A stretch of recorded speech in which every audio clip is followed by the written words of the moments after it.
I stood in my parents' decorated living room on Christmas Eve, surrounded by 30 guests who'd once called themselves family.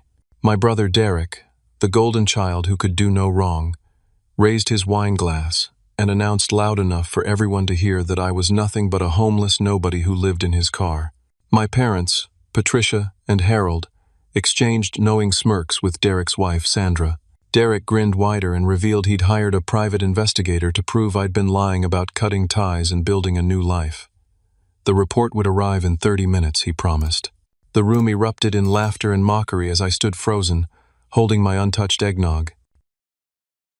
3 years ago, when I was 29 years old, I worked as assistant manager at my father Harold's car dealership in suburban Ohio. It was a successful business, the kind that had been featured in local magazines for its sales numbers and community involvement. My brother Derek, 5 years older than me, held the position of sales director. He treated everyone cruelly, from the lot attendants to the finance managers, but especially me. He'd belittle my ideas in meetings, mock my suggestions in front of clients, and constantly remind me that he was the one Dad really trusted. Patricia, our mother, always defended Derek's behavior. She called it strong leadership, said he was preparing to take over the business someday, claimed his intensity was what made him successful. Whenever I tried to talk to her about how he treated people, she'd wave her hand dismissively and tell me I was too sensitive, that I needed to develop thicker skin if I wanted to survive in business. The breaking point came on a Tuesday afternoon in March. I'd spent 3 months negotiating a major fleet sale with a local construction company, 25 vehicles, a deal worth over $700,000. I'd met with their operations manager 6 times, adjusted the financing package 4 times, and finally got them to sign.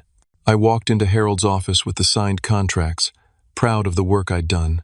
2 days later, at our monthly company meeting, Harold stood at the front of the conference room and praised Derek for closing the biggest fleet sale in company history. He announced a $20,000 bonus for Derek and held up the very contracts I'd negotiated. Derek stood there accepting handshakes and congratulations while I sat in the back row, my stomach churning. After the meeting, I cornered Harold in his office.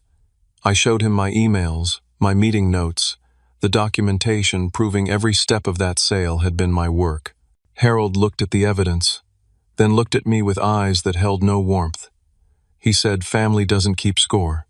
He said Derek had been instrumental in training me, so really, any success I had was because of Derek's mentorship. He told me I should be grateful Derek was willing to share credit with me at all. I walked down the hall to Derek's office. He was leaning back in his leather chair, feet on his desk, counting the bonus check.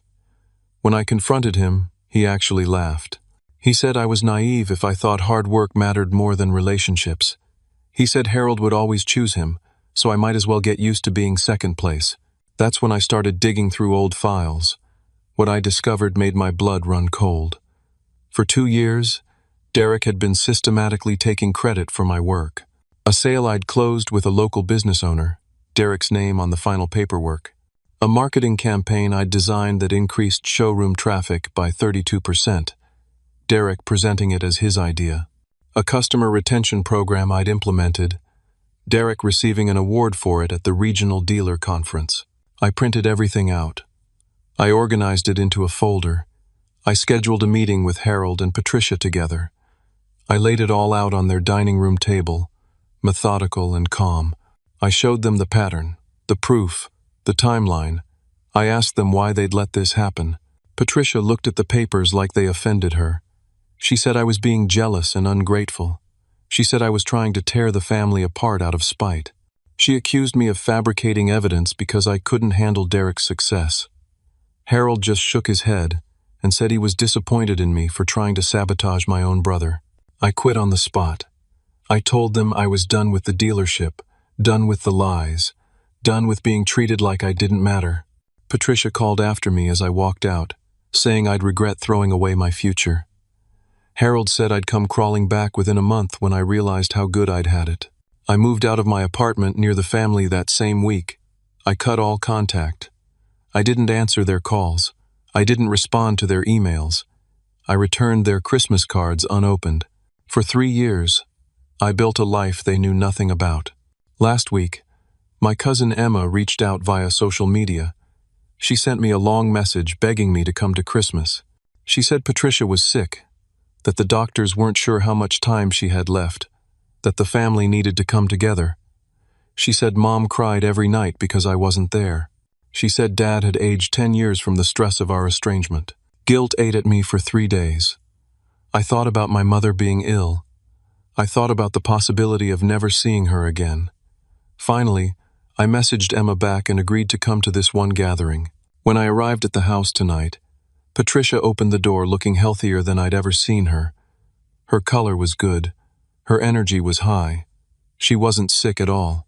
Before I could even process what that meant, Derek appeared behind her with a smile that made my skin crawl. He said it was good of me to finally show my face. He said we had a lot to talk about. That's when I realized the truth. Patricia wasn't sick. Emma's message had been a lie, and whether she knew it or not, she'd been part of Derek's trap. He'd orchestrated this entire evening to publicly humiliate me. Over the next hour, as guests arrived and the party filled with noise and laughter, I pieced together his motivation from overheard conversations. My absence had made the family look bad in their tight social circle. People asked questions. People wondered why Harold's younger son never came around. Derek wanted to prove I'd failed without them, that I was nothing without the family name and connections. Now, standing in the center of the living room with all eyes on me, Derek held court like a prosecutor presenting his case. He positioned himself near the fireplace where the Christmas stockings hung, the perfect spot for maximum attention. The room had gone quiet after his initial announcement, everyone waiting to see what would happen next. Derek loved an audience. He always had. He cleared his throat dramatically and began explaining how he'd hired Gregory Palmer, a private investigator with an office in downtown Cleveland, 2 months ago. He'd paid $3,000 for a comprehensive surveillance report on my life. He wanted facts, he said, not speculation. His theory, which he laid out with mock concern in his voice, was that I'd been living in my old Honda Civic. He said I was probably working minimum wage jobs, too proud to admit I'd made a terrible mistake leaving the family business. He painted a picture of me sleeping in parking lots, eating fast food, showering at truck stops. The image he created was designed for maximum humiliation. Sandra, Derek's wife, stood beside him nodding along. She added her own cruel commentary about how I'd thrown away my future out of stubbornness. She said she'd always known I didn't have what it took to make it on my own. She suggested maybe this would be a good learning experience for me, that sometimes people need to hit rock bottom before they can accept help. Harold sat in his recliner near the window, nodding approvingly. He said a man who abandons his family deserves what he gets. He said he'd tried to teach me about loyalty and responsibility, but I'd been too stubborn to listen. He looked around at the guests, seeking their agreement, and several people nodded back at him. Patricia sat on the couch, dabbing at fake tears with a tissue. She said they'd tried so hard to help me. She said they'd reached out repeatedly, but I'd refused every attempt at reconciliation. She made herself the victim, the grieving mother whose son had broken her heart. Other family members and friends chimed in with their opinions. Aunt Carol, my father's sister, mentioned she'd seen someone who looked like me at a truck stop about 6 months ago. She said the man had looked tired and dirty, and she'd been too ashamed to approach him. Uncle Raymond, who practiced law in Cincinnati, said he'd always known I didn't have what it takes to succeed in the real world. He said some people are built for independence, and others need structure and family support. I remained calm through all of it. I didn't defend myself. I didn't argue. I just checked my watch. 28 minutes had passed since Derek's initial announcement. 2 more minutes until the investigator's report arrived. Derek's friend Jason, a guy I'd gone to high school with, asked why I wasn't saying anything. He seemed genuinely curious, like he expected me to be shouting denials or making excuses. The room turned their attention to me, waiting for a response. Derek answered before I could. He said it was because I knew they were about to expose the truth. He said I had no defense, no explanation that would make any sense. He said the evidence was about to arrive and then everyone would see him for what he really was. The doorbell rang. Derek's eyes lit up. He practically ran to the front door, and I could hear him thanking the courier. When he came back into the living room, he held a large manila envelope above his head like a trophy. People actually applauded. He made a show of opening it slowly, building the suspense, but as he pulled out the papers and began reading, his expression changed. The color drained from his face. His hands started shaking. He looked up at me with something like panic in his eyes, then quickly tried to shove the papers back into the envelope. Harold noticed immediately. He stood up from his recliner and crossed the room in 4 long strides. He snatched the papers from Derek's hands before Derek could hide them. Derek tried to grab them back, but Harold turned away, already reading. Harold's voice filled the room as he began reading aloud. The address listed for me was a modern downtown loft in Columbus, Ohio, about 2 hours south of where we stood. Not a car, not a shelter. A loft in one of the newly renovated buildings near the Arena District. The report detailed that I was the founder and chief executive officer of a company called Summit Strategies. Harold's voice caught slightly as he read that part. Summit Strategies was a digital marketing agency. According to the investigators' findings, the company employed 17 people and had generated $2.3 million in revenue in the previous fiscal year. I owned the loft outright. The report included the purchase price, $450,000, paid in cash 2 years ago. My vehicle was a Tesla Model S, not the 15-year-old Honda Civic I'd driven when I worked at the dealership. The license plate number was listed. The report even noted that I had a reserved parking spot in the building's garage. Gregory Palmer had been thorough. The envelope contained photographs. Harold shuffled through them, his face getting redder with each image. There were pictures of me at business meetings, shaking hands with clients in conference rooms.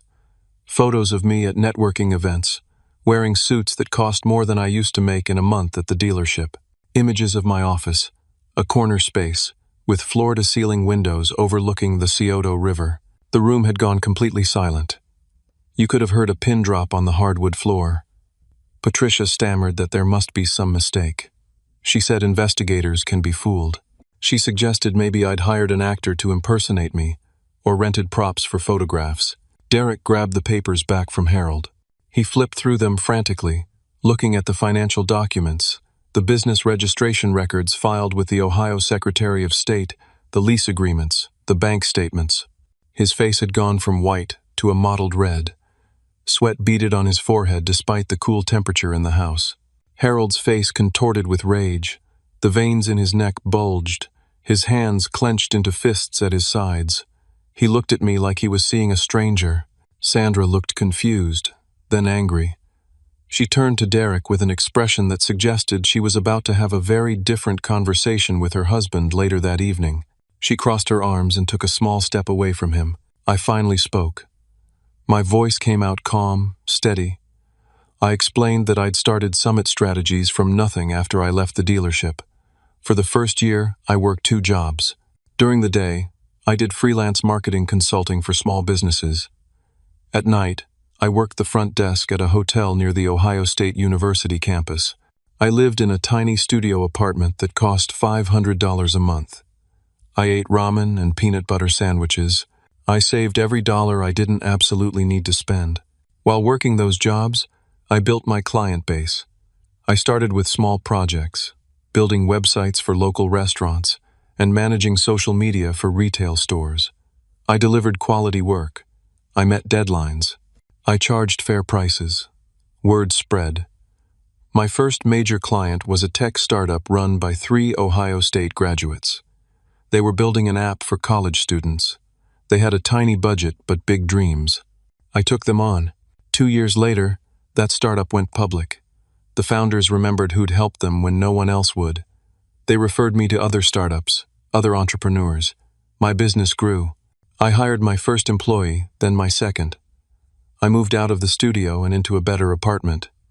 I bought used office furniture off Craigslist and rented a small office space. I reinvested everything back into the business. Every profit went toward better equipment, better software, hiring talented people. I worked 70-hour weeks. I learned everything I could about digital marketing, about entrepreneurship, about managing teams. I made mistakes and learned from them. I lost clients and figured out why. I celebrated small victories and used failures as stepping stones. Several guests looked impressed. Others seemed shocked. A few people started whispering to each other. The dynamic in the room had shifted, and everyone could feel it. Derek sputtered, trying to regain control of the narrative. He said the documents didn't prove anything. He suggested they could be fabricated. He said anyone could create fake financial statements and business registrations. He waved the papers dismissively, but his hand was still shaking. Harold demanded to know why I hadn't told them about any of this. His voice boomed through the room. He wanted to know why I'd let them think I was struggling. He acted as though I'd wronged him by not keeping him informed of my success. I pulled out my phone. I opened my photos and found the image I'd saved 18 months ago. I held the phone up so Harold could see it clearly. It was a photograph of an envelope, addressed to Harold and Patricia, at this very house. The return address was my loft in Columbus. Inside that envelope, according to the note I'd included, was a letter explaining everything I'd built. I'd included my business card. I'd written my new address, my phone number, my email. I'd invited them to visit, to see what I'd created, to be part of my new life. The envelope in the photograph had been returned unopened. Across the front, in Harold's distinctive handwriting, was a note. "We have no son who abandons his family. Don't contact us again until you're ready to apologize. You are not welcome here." I scrolled to the next photo. It showed the letter that had been inside, the one they never read. I'd kept copies of everything. Patricia's face crumbled. Her hand went to her mouth. The fake tears from earlier were replaced by real ones, but these came from shame, not sympathy. She looked around the room at all the guests who were now staring at her with different expressions. Several people shifted uncomfortably. The aunt who'd claimed to see me at a truck stop suddenly became very interested in her wine glass. The uncle who'd said I didn't have what it takes stared at the floor. Cousin Emma, standing near the kitchen doorway, had tears running down her face. Derek tried desperately to regain control. He raised his voice, saying that having some little business didn't change the fundamental issue. I'd abandoned my family, he insisted. I'd chosen pride over relationships. He looked around the room seeking support, but fewer people were meeting his eyes now. I remained calm. I said there was more to Gregory Palmer's report that Derek hadn't read yet. I suggested Harold might want to look at the section toward the back, the pages Derek had tried to hide. Harold's hands trembled as he flipped through the document. He found a section labeled Subjects, Charitable Activities and Community Involvement. His eyes scanned the pages, and I watched his face transform from anger to something else entirely. Confusion, maybe, or the beginning of understanding. The report revealed everything I'd been doing anonymously for the past 2 years. I'd been donating to local charities throughout northeastern Ohio, the communities where I'd grown up. The investigator had somehow tracked the donations back to shell corporations I'd set up for privacy. Harold's voice cracked as he read aloud. $15,000 to cover cancer treatments for Mrs. Henderson, Patricia's neighbor and longtime friend, Mrs. Henderson had been facing bankruptcy when her insurance denied coverage for an experimental treatment. An anonymous donor had contacted the hospital and paid the entire balance. $25,000 annually to fund scholarship programs at the community college, where both Derek and I had taken business courses before I went to work at the dealership.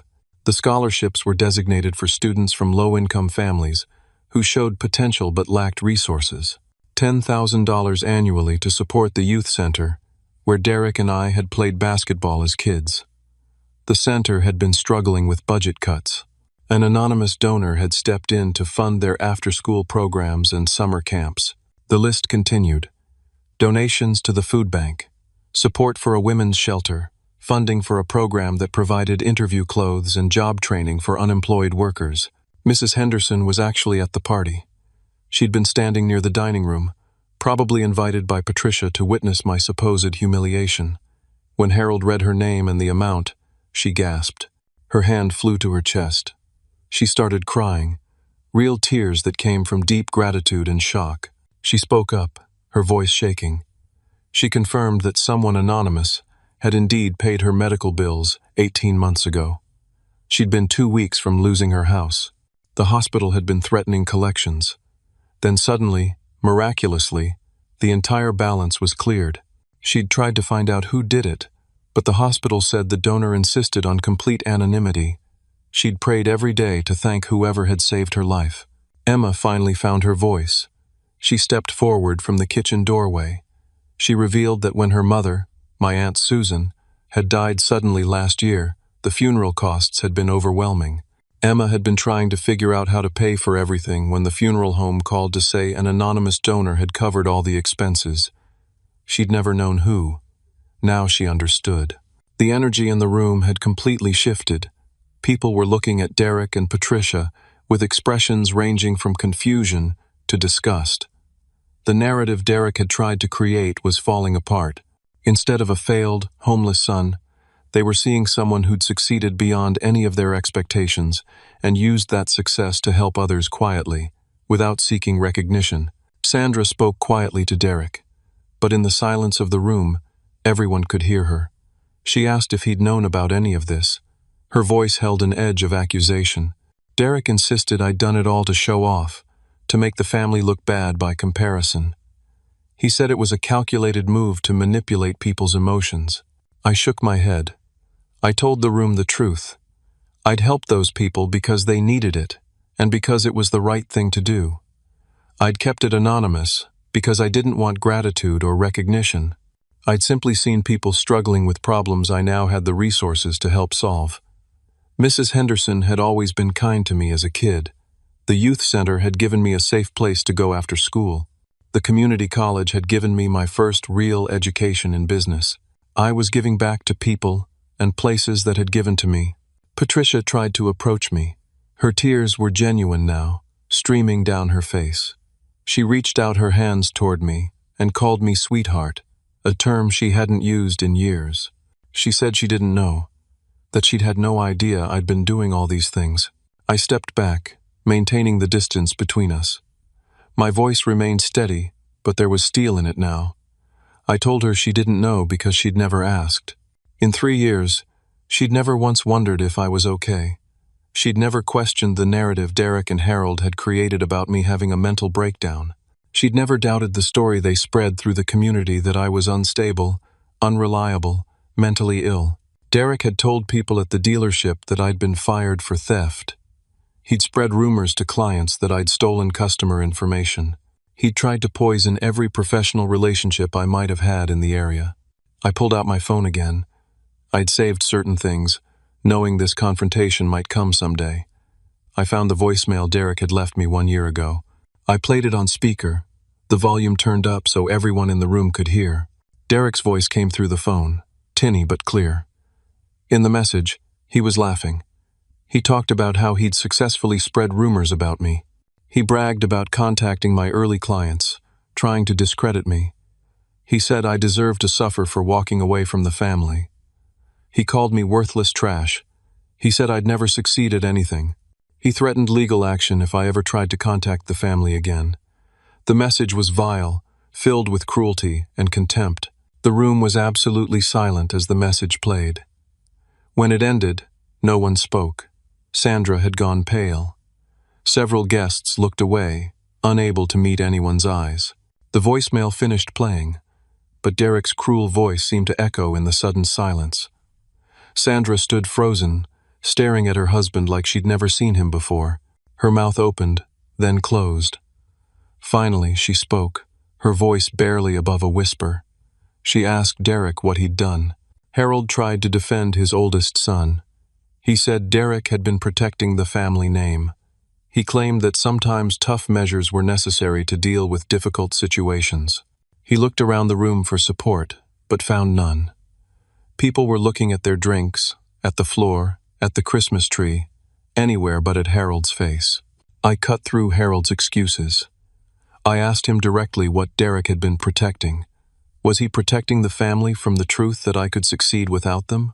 Was he protecting the lie that I needed the dealership more than the dealership needed honest workers? More truth spilled out. I explained that Derek had called my first 3 potential clients when I started Summit Strategies. This was in the early days, when every client meant the difference between survival and failure. Derek had called these business owners and told them I'd been fired from the family dealership for unethical practices. He'd lied about my credentials, my experience, my character. He'd done everything he could to sabotage me before I even had a chance to begin. But those clients had done something Derek hadn't anticipated. They'd checked my references anyway. They'd talked to people I'd worked with before Derek had gotten to them. They'd looked at samples of my work. They'd given me a chance, and I'd delivered quality results. My work spoke for itself, loud enough to overcome Derek's lies. Harold was still flipping through Gregory Palmer's report. The investigator had been incredibly thorough, perhaps more thorough than Derek had wanted. Harold found another section, this one with a different title, Additional Findings Regarding Subject's Brother. The room watched, as Harold's face changed again. He read silently at first, his eyes moving faster and faster across the page. His jaw clenched, his nostrils flared. When he finally spoke, his voice had lost all its earlier strength. The investigator, in doing his job properly, had uncovered something unexpected. Derek had been embezzling from Harold's dealership. The amounts were small enough to avoid immediate detection, but consistent enough to add up significantly over time. 5 years of theft totaling $87,000. Gregory Palmer had included evidence. Harold shuffled through pages of altered expense reports, fake vendor invoices, duplicate reimbursements for travel that never happened. The investigator had highlighted the patterns, connected the dots, laid out a case that would hold up in any audit or court proceeding. Harold's hands shook so badly he nearly dropped the papers. His face had gone from red to a grayish color. He looked decades older than he had an hour ago. He turned to Derek and demanded to know if it was true. Derek panicked. He lunged for the papers, trying to grab them out of Harold's hands. Harold pushed him away with surprising force. Derek stumbled backward, caught himself on the arm of the couch. He started making excuses, stammering that he'd borrowed the money, that he'd always planned to pay it back. He said he'd had unexpected expenses, that Sandra didn't know, that he'd been going to come clean eventually. Sandra started crying. These weren't quiet tears, but loud, gasping sobs. She said Derek had told her they'd received an inheritance from his grandmother who'd passed away 4 years ago. She thought that's where their new kitchen had come from, the vacation to Hawaii, the private school tuition for their daughter. She'd had no idea any of it was stolen money. The party guests were utterly silent. Some looked horrified. Others looked fascinated in the way people can't help but watch something terrible unfold. It was like witnessing a car accident in slow motion. Uncle Raymond, the lawyer, asked to see the documents. Harold handed them over numbly. Raymond examined them carefully, his practiced eyes scanning the evidence. After several long minutes, he confirmed that the documents appeared legitimate and comprehensive. He said if this went to the authorities, Derek would likely face criminal charges. 2 years later, that startup went public. The founders remembered who'd helped them when no one else would. They referred me to other startups, other entrepreneurs. My business grew. I hired my first employee, then my second. I moved out of the studio and into a better apartment. I bought used office furniture off Craigslist and rented a small office space. Then Harold did something that shocked everyone in the room, including me. He buried his face in his hands and admitted the truth. His voice was muffled, broken. He said he'd known about the embezzlement. He'd discovered it 6 months ago while reviewing financial records. He'd found the discrepancies, traced them back to Derek, confronted him privately. Harold demanded to know why I hadn't told them about any of this.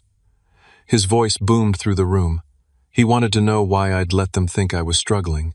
He acted as though I'd wronged him by not keeping him informed of my success. Harold had hidden the evidence. He'd adjusted the books. He'd taken money from his personal accounts to cover the shortfalls. He'd done it all because he couldn't bear the shame of having his oldest son revealed as a thief. He'd told himself that family protects family, that public exposure would destroy everything he'd built. He looked up at me with devastated eyes. Tears ran down his face into his gray beard.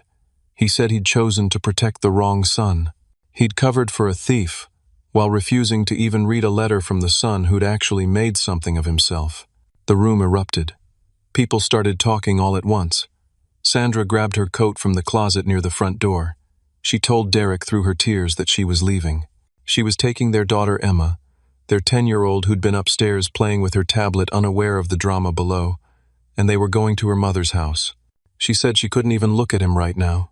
Derek tried to follow her, tried to apologize.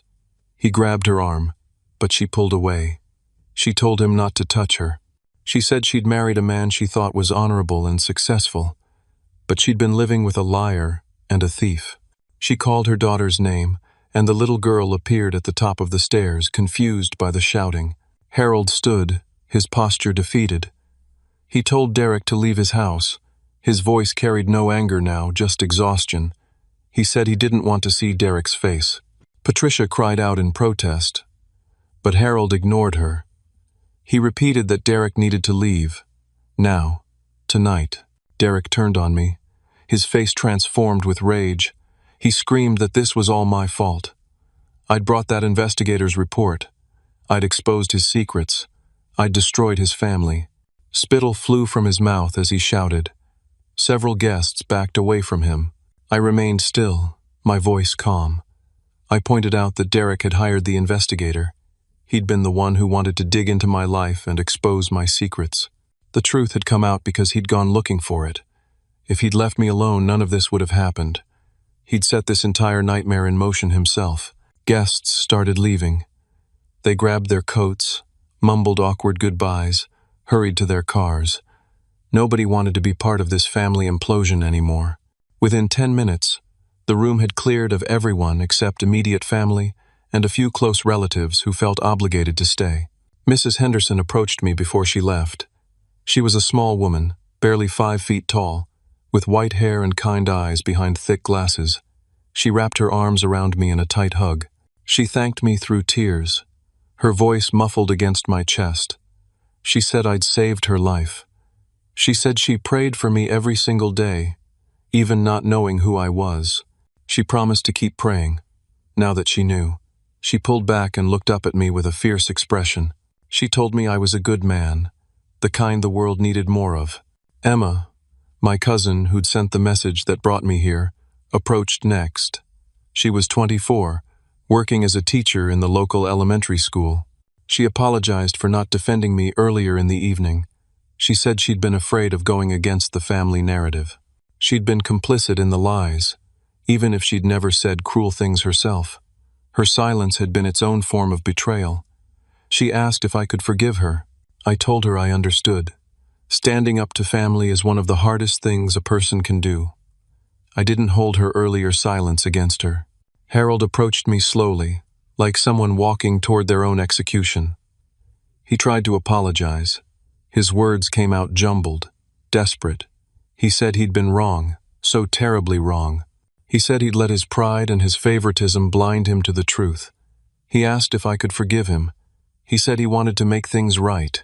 Patricia joined in. She grabbed my hands despite my instinct to pull away. She promised they could start over. She said I could come back to the dealership. She suggested they could make Derek pay back all the money he'd stolen. She painted a picture of reconciliation and healing, of the family coming back together stronger than before. I looked at them both for a long moment. The room waited in silence for my response. These were my parents. Despite everything, part of me still remembered being a child, loving them, trusting them, but that child was gone, replaced by a man who'd learned hard lessons about self-worth and boundaries. I spoke quietly, but every word was deliberate. I explained that forgiveness and reconciliation aren't the same thing. I could forgive them for my own peace, to release the anger and hurt I'd carried. Forgiveness was something I could give them freely. But reconciliation required trust, and trust had to be rebuilt over time through consistent actions, not just words spoken in a moment of crisis. I told them they'd taught me what kind of family I didn't want to be. They'd shown me the damage that favoritism causes, how lies compound until they poison everything, how choosing pride over truth destroys relationships. Those were valuable lessons, even though learning them had been painful. Harold argued that they could change. He promised they'd do better. He swore things would be different. Patricia nodded eagerly, adding that she'd go to therapy. She'd make amends to everyone she'd hurt. She listed out promises like she was negotiating a business deal. I let them finish. Then I told them something they weren't expecting. I was getting married in 3 months. Her name was Lauren. I'd been with her for 2 years. She was kind, intelligent, funny. She worked as a physical therapist at a children's hospital. She loved me for who I was, not who she wanted me to be. She'd never met them. She knew the story of what had happened, but she'd never heard their voices or seen their faces. We were expecting our first child. Lauren was 3 months pregnant.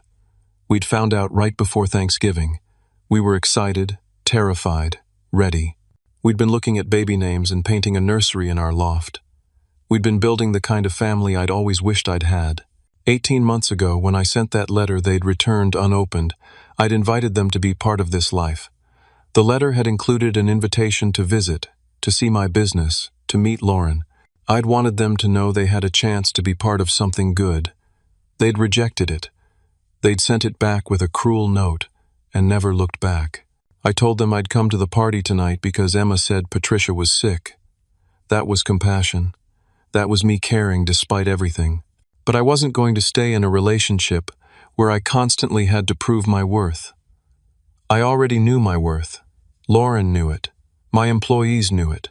My clients knew it. The people I'd helped knew it. I didn't need Harold and Patricia's validation anymore. Patricia asked about the baby. Would they ever get to meet their grandchild? Her voice broke on the word grandchild. Harold looked stricken, probably just realizing what he'd lost. I paused at that question. It hurt more than I wanted to admit. I told them it depended on them. If they wanted to be part of my life, they'd have to earn it. Not with words, but with consistent actions over time. My door wasn't locked, but I wasn't opening it just because they knocked once. They'd have to show me they'd genuinely changed, that they understood what they'd done wrong, that they were willing to do the work to become better people. I looked at Derek, who was sitting on the stairs with his head in his hands. Sandra had already left with their daughter. The house that had been full of noise and people an hour ago was now nearly empty and silent. I told Derek he'd spent years trying to prove he was better than me. He didn't have to compete anymore. I wasn't in his race. I'd never been in his race. I hoped he'd figure out who he was, without tearing someone else down to feel tall. Derek didn't respond. His shoulders shook. Whether from anger or grief or shame, I couldn't tell. It didn't matter anymore.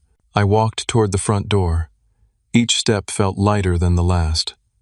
Harold called after me, asking what he should do about Derek.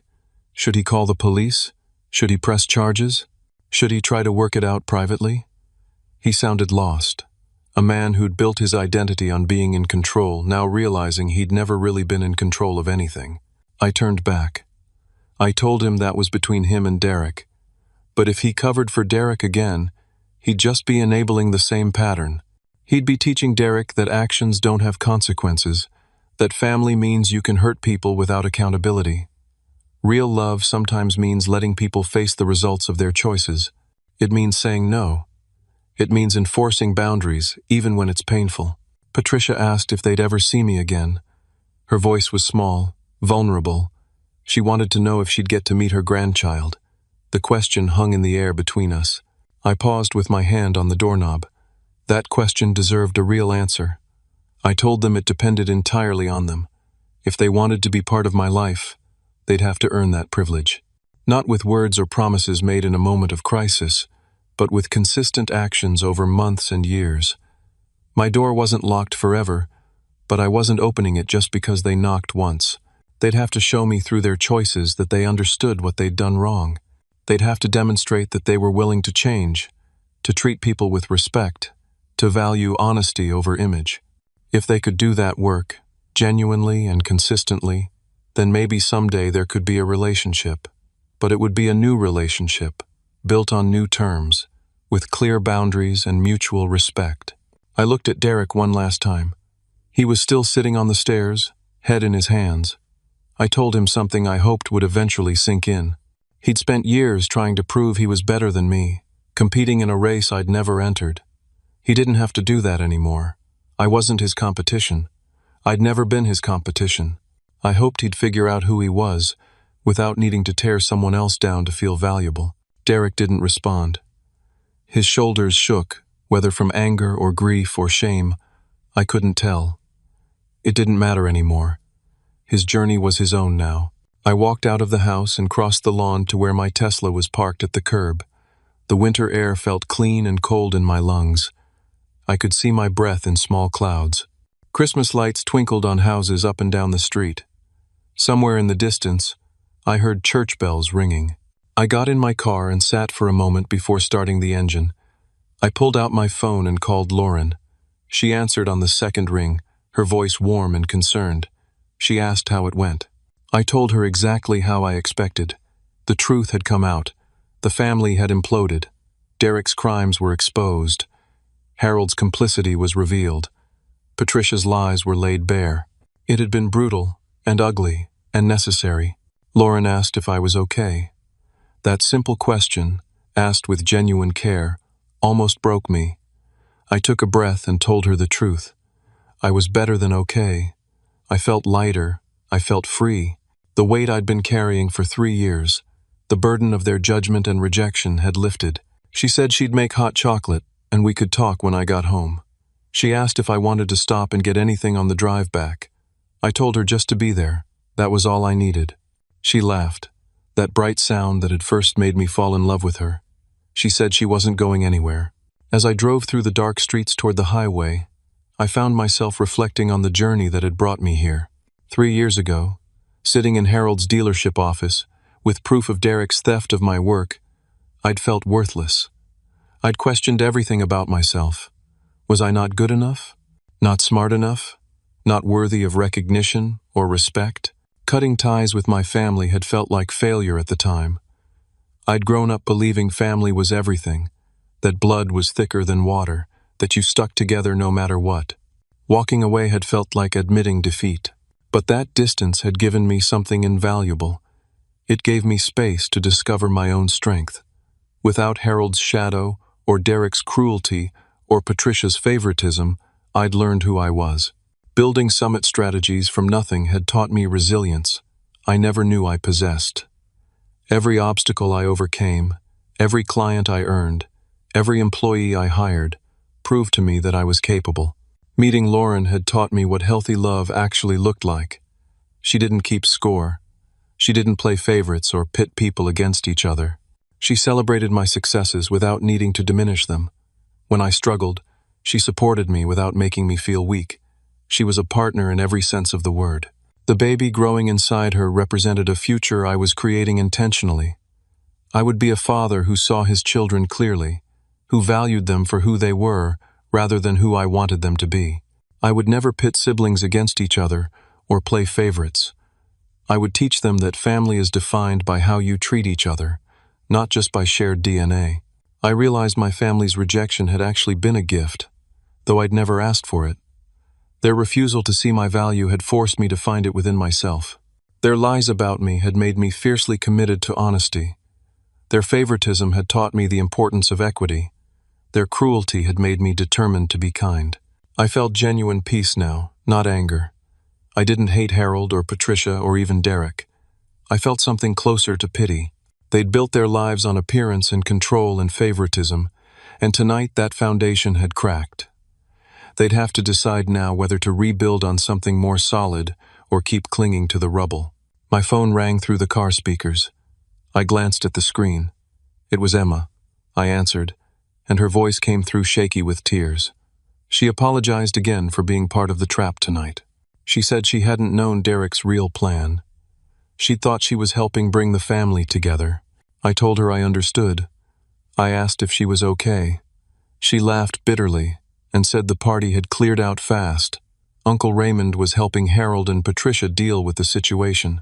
Sandra had called from her mother's house to say she'd filed for separation. Derek had left without saying where he was going.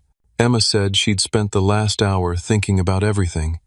She realized how toxic the family dynamics had always been.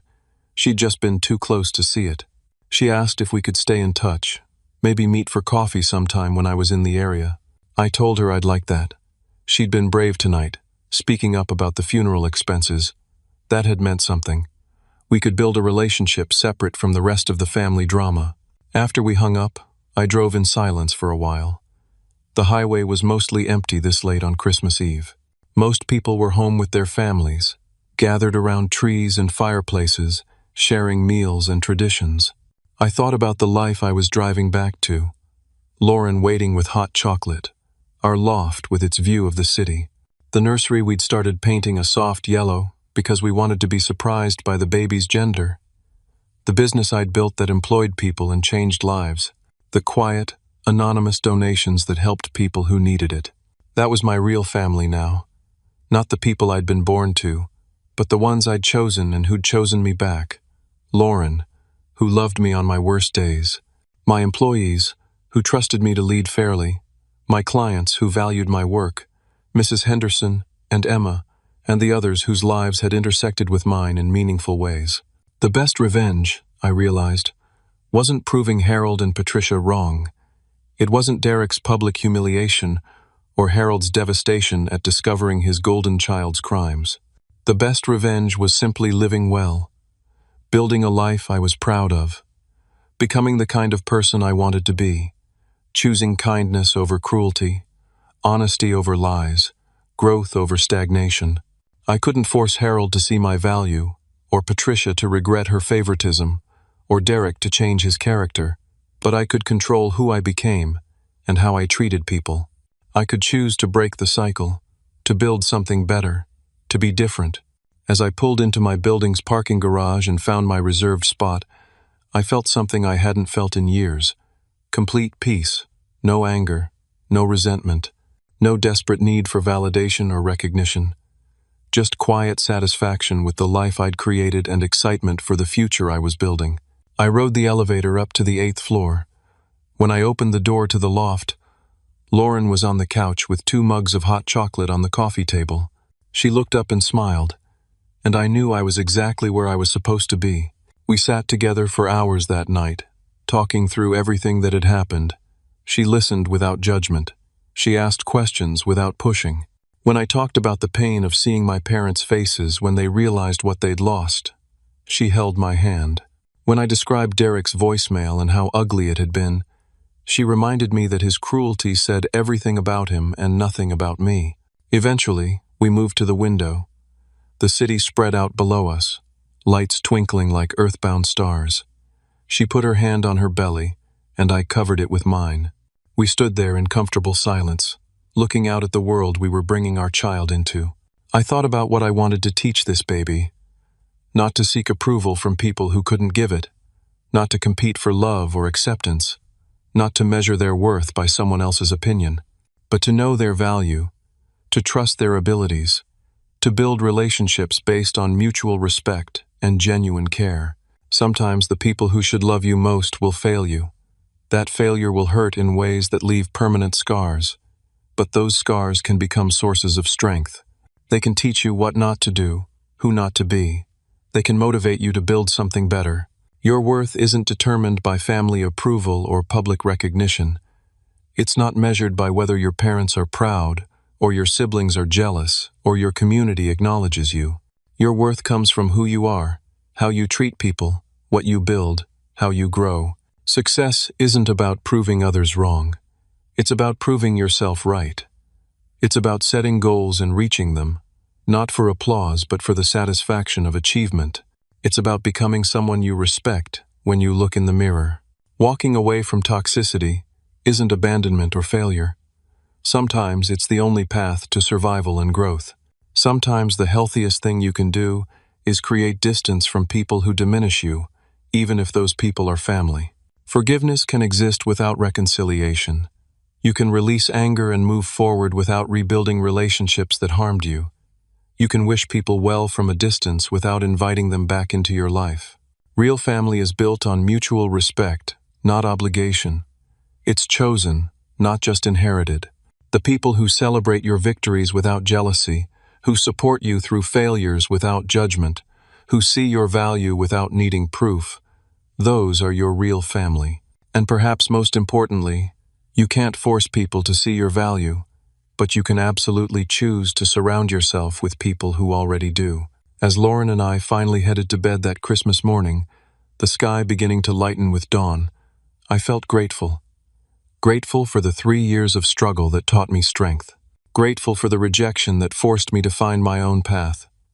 Grateful for the pain that showed me what I didn't want to become. Grateful for Lauren and the life we were building together. The family I'd been born into had failed me, but the family I'd chosen, and the one I was creating, would be different, better, built on love and honesty and respect. And that was worth more than any amount of belated recognition from people who'd never really seen me at all. Have you ever had to walk away from people you loved because staying was hurting you? How did you find the strength to choose yourself? I'd love to hear your story in the comments below. If this story resonated with you, please hit that like button and subscribe to hear more stories about overcoming family challenges and building the life you deserve. And share this with someone who might need to hear that it's okay to choose your own peace over toxic relationships. Thank you for listening, and I hope you find the courage to build the family and life you truly deserve.